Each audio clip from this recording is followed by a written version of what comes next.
Cambodia, Susadai in Danang, Vietnam. Back to Danang, and I want to show you a new place, Airbnb, we just checked into.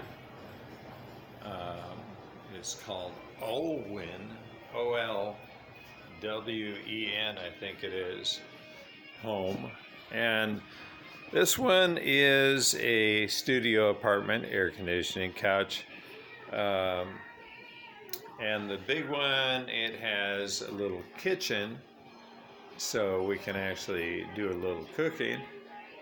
We're kind of just tired of a lot of the restaurant food. We've had, Vietnamese food, Thai food, Cambodian food. A lot of it's really similar, a few different styles, but for me, as soon as I take the first bite, I find out it's got a handful of sugar and a half a handful of salt, and as soon as I taste the sugar in some kind of main dish, stir fry, whatever it is, it's like, I don't think that is authentic, original Asian cooking in any way. It's kind of like going to a Chinese restaurant in the States and having some greasy crap. That was not Chinese food or the fake Mexican food. It's not the real style.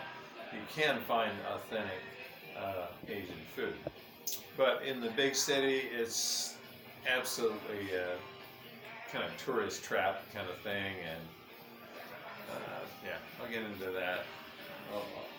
I'll trash the whole tourist trade next video.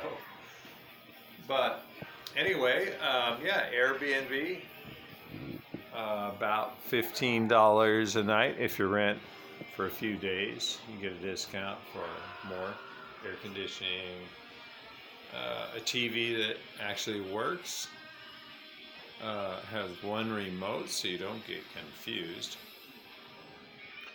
towels and basic stuff, dishes supplied, and nice little medium-sized fridge, cooktop, rice cooker.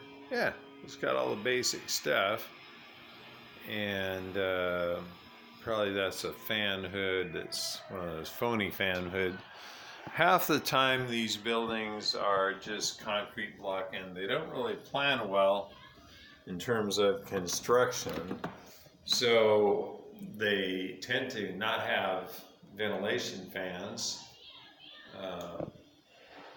The main demerit I see, the main demerit is the bed is the firm Asian style, and for me, I like firm on the bottom and soft on the top, like a mattress topper would probably make that pretty good.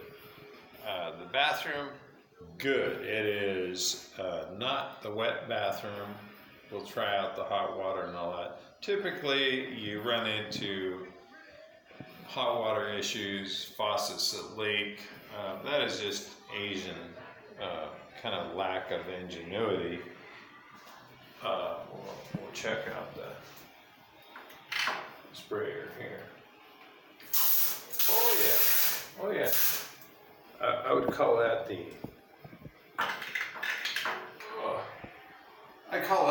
Enomatic 2000. That would do the job. Be careful with that thing. And typically they have the rain shower water or the handheld deal. But getting back to like anything that requires maintenance or fine tuning is really not happening in most of Asia. How can I explain? If you want hot water, you have to guess which side is hot, because it probably is 50-50 chance that they hook up the hot on the actual indicated hot, or is it backwards? Or you turn it on hot and it's like 205 degrees, which, yeah, that would burn you.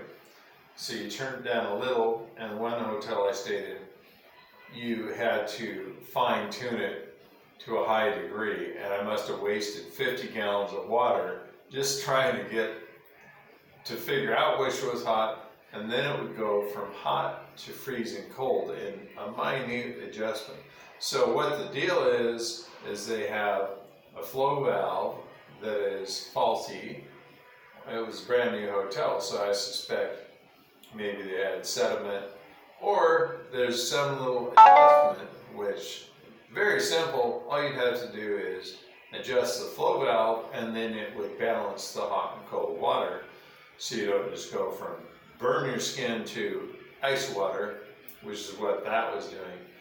So a lot of things in Asia, you got to be careful, but having the simple glass doors, so water isn't splashing all over the floor, and you can go in, use the toilet without walking in water, no slip and fall. Your toilet paper isn't getting splattered. You know, I just really hate the wet bathroom style, and our old apartment in Siem Reap had that too. But there's always something that is not really right, not really working. So, you know, after about, I'm not kidding, about 40 different rooms in the last year, maybe it's time for me to build a tiny house and call it home, and get back to my motorcycle and my puppy. That's sounding pretty good. And actually, in Cambodia right now, it's probably in the 80s, and here it's only been in the 70s. And for me, if there's a breeze, I'm cold. You know, a lot of Westerners would probably think, oh, this is great, it's winter back home. And for me, well, this is home, and